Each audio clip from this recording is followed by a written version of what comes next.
Konnichiwa minasan, this is Sephiroth Sword 57, and welcome back to another video.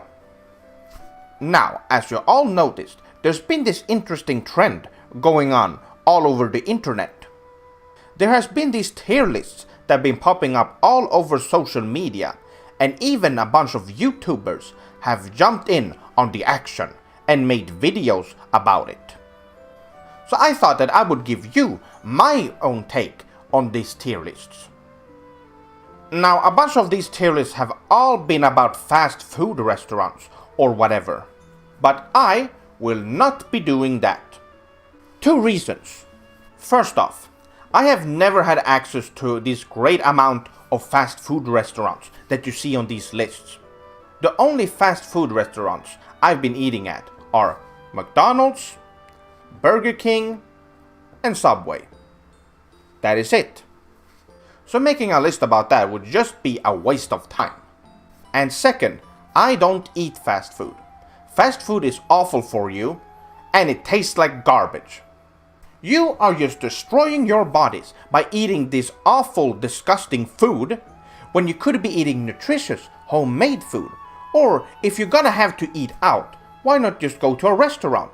Like a ramen place, a sushi bar, something like that. I will never understand people that go to fast food places. Anyway, let's get to the point.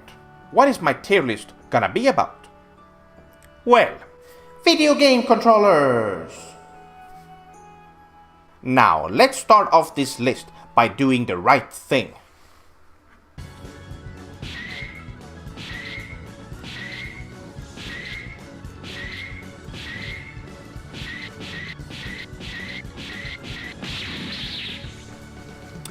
There. As you can see, I put all of the Nintendo controllers in garbage tier, and for good reasons. I will never say anything positive about a game company who are criminals and abuse the small game developers. But really, I have used all the Nintendo controllers. The old Nintendo one, the Super Nintendo one, the Nintendo 64, the GameCube, the Wii, I've tried every single controller, and to be honest, they're all garbage. So it's only fitting that they deserve their own tier on the tier list. Now, let's start the real list, shall we? Okay, so what do we have to start with here? Now what is this? Is this some kind of sexual toy? Oh, okay, it's the Atari 2600 controller. Well, this is some old stuff right here. It only has one stick and a button. That has to go into F tier right there. Oh, now this is getting interesting. Here we have the Sega Master System controller. Now this is a classic. For those of you who haven't played the Sega Master System, it has a bunch of Sonic games, and also has a bunch of good exclusives. One of my favorites being the Golden Axe game, which I could recommend all of you to try out. Now, this is an old controller, and I would say everything that Sega has made after this has been better, but it is a really good controller, so S it is. Oh, here we go, the Sega Mega Drive controller. Triple S tier. Absolutely. The Sega Mega Drive was released in 1988 and is one of the best consoles ever made. It had big franchises like Sonic the Hedgehog and Phantasy Star, just to name a few. And it also had super awesome support from Konami, one of the best game developers in the world. With exclusives like Contra Hard Corps, Castlevania Bloodlines, and Rocket Knight Adventures. So of course, Triple S is the only way to go. And the same could be said of the Sega Saturn controller, which has a slightly improved D-pad and has 3 more buttons that you can use, making every fighting game a masterpiece. Truly a controller made by experts, which made nights into dreams a wonderful experience. Now, here we have something really special. The Dreamcast controller. Triple S tier as well. Now this controller has the VMU, which is the little screen you see on the controller. That means that you can actually use this controller to play games even when the system isn't even on. Can it get better than that? A controller that has built-in games into it? Well, it just deserves a SSS tier automatically then. Not to mention that Capcom brought some of their best arcade classics to the Dreamcast. Now, what is this type of controller right here? I don't know what this is, but since I've never heard about it, it can't be a good controller to begin with. F tier. Okay, this is the Xbox controller. I used this once and it was an awful experience. Not as bad as any Nintendo controllers, mind you, but I would say that's a D tier definitely.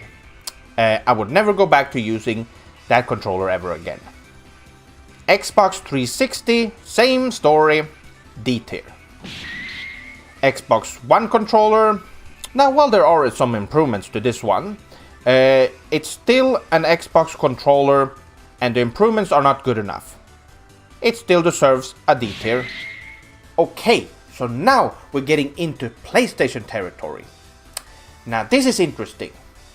Why? Well, my history with PlayStation has been a really wonderful one. You see, back in the day, I could not afford a Sega Saturn since it was around 6,000 Swedish crowns, and that was way too expensive for me back then. So instead I got a PlayStation, and I can tell you something, it's changed my life. Now I'm a die-hard Sega fan, so Sega will always be number one for me. But PlayStation is a close second. The PlayStation 1 controller. Now this controller was revolutionary. It has 4 front buttons, a wonderful D-pad, and 4 shoulder buttons. It pretty much set the standard to how a modern controller would look like. Now it's missing the analog sticks, which is fine for most games, but you can't play Ape Escape with it. So I'm gonna put that into S tier.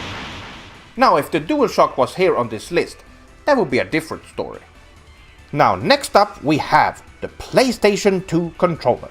Now the PlayStation 2 controller is just a beefed up PlayStation 1 DualShock. So of course it's awesome. SSS tier. Do I really need to say anything? The controller has everything. It's close to perfection. Here is the DualShock 3. Now, what do I think of this controller? Now, I would say the same thing about the DualShock 3 controller as I said to the DualShock 2 being a beefed up DualShock 1 controller. The DualShock 3 is a beefed up DualShock 2 controller, definitely. It has motion controls with 6 axes, it has rumble functions, and it has analog triggers. So yes, SSS it is. Now I think this is just a very recurring theme among these PlayStation controllers. Except that the DualShock 4 is even more comfortable than the earlier ones. Even though the earlier DualShocks were amazing to hold, this one is even better. And with the PlayStation 5 coming up very soon, I am excited to see what PlayStation has in store for us in the future. Now hopefully we will see some awesome exclusives for the PlayStation 5. I would love to see the next in line of Japanese awesome game design on the PlayStation 5. It's gonna be awesome to see the PlayStation 5 and how it handles Japanese game design, and Sony will hopefully show that off really soon. SSS tier. And this is the official Sephiroth Sword 57 controller tier list. Most of you are gonna agree with me right here, but for those of you that don't, try out these controllers one more time, and you will see exactly why this tier list is the way it is. Anyway, that will do it for this video. Let me know what you think in the comments below. Leave a like on the video and subscribe if you like the content. Now if you haven't seen my second channel, Sephiroth Sword 57 Purassu, I would suggest that you go and check it out in the description below. Other than that, I would like to thank all of my patrons for supporting the Sephiroth Sword 57 channels. If you are interested in supporting me, there is a link in the description to the Patreon page. Anyway, I hope you swordlings had an excellent time, and I'll see you later in another video. Have a good night, evening, morning, or day. Moshi mosh!